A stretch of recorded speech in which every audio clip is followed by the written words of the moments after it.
Hello. I think you've heard probably by now that our Governor Newsom, has allowed salons and estheticians, nail techs, barbers to work outdoors as of last Friday. And on Monday, our state board and the county public health departments and OSHA all gave us our protocols in order to work outdoors. A lot of my clients have texted me what I think about this. So I thought I would jump on and onto this video and let you know kind of what my personal thoughts are on it. I belong to an organization called the Professional Beauty Federation of California. And we decided, I guess, the beginning of last week that if hairdressers couldn't work indoors, and the governor clearly stated that it was okay and safe to work outdoors, then we should be allowed that right too. So we did push to have governor's office agree to allowing us and to pushing our state board to allowing us to work outside.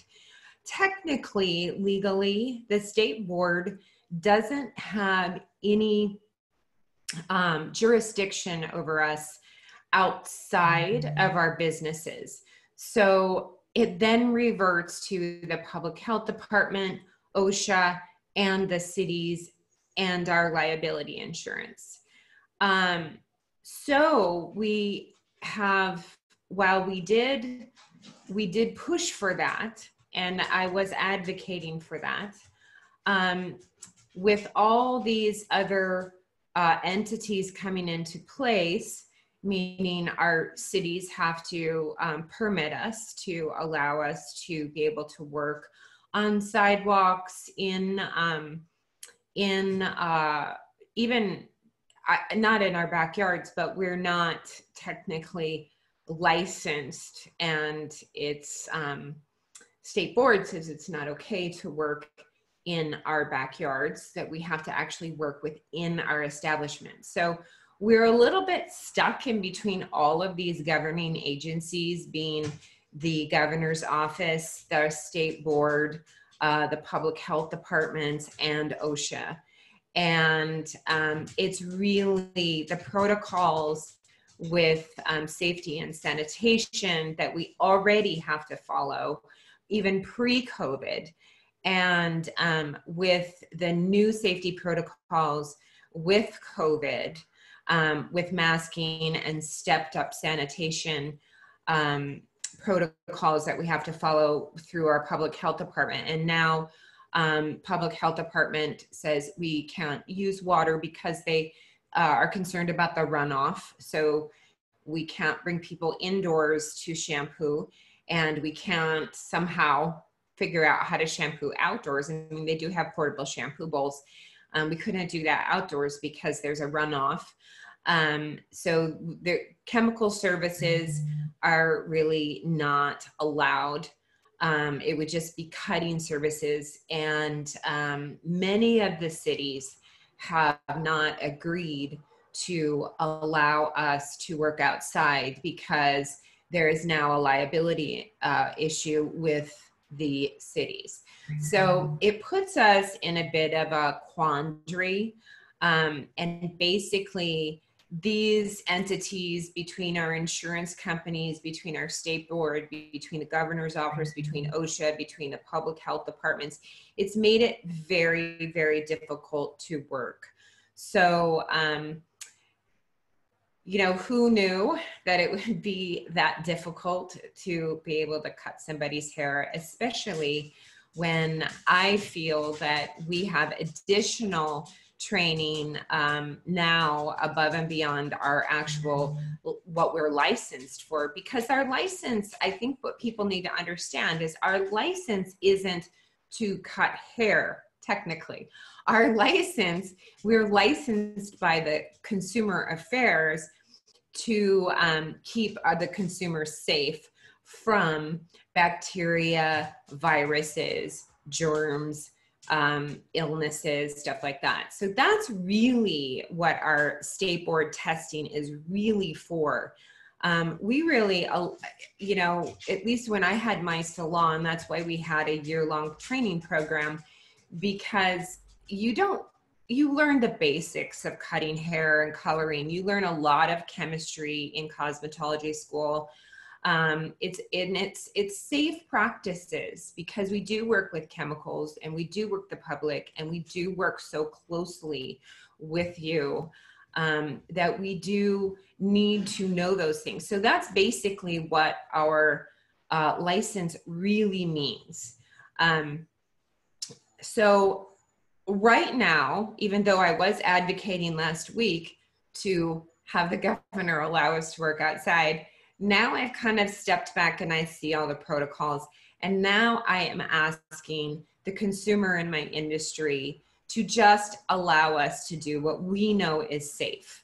And what we know is safe is to work inside our establishments. We have HEPA filters, we have masks, we have all the sanitation. And there was 2 service providers that did work, not in our state, but in another state. And they were COVID positive. Now, I'm not 100% sure if they knew they were COVID positive or they thought maybe quite possibly they were like found out later.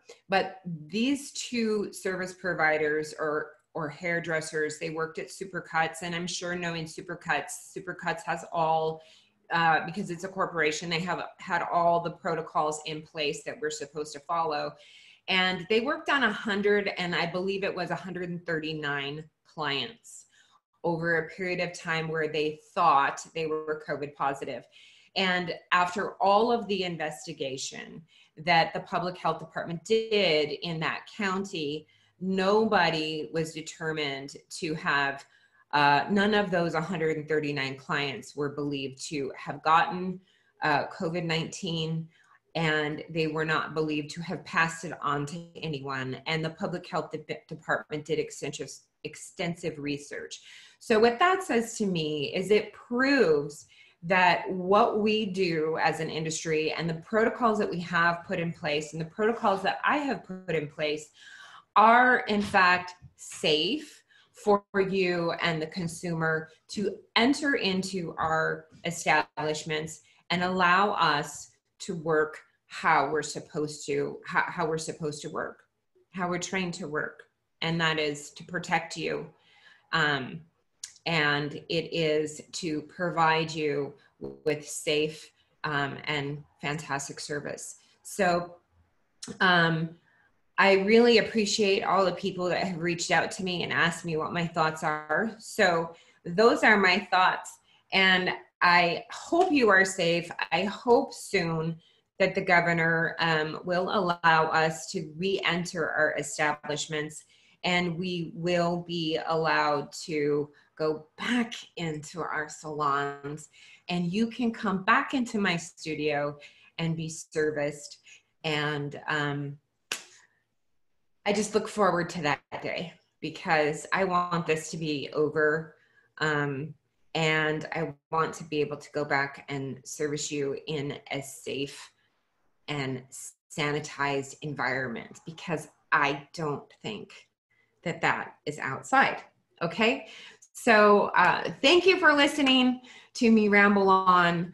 Those are my thoughts, and I hope you have a safe week or weekend coming up, and I hope to see you soon. Bye.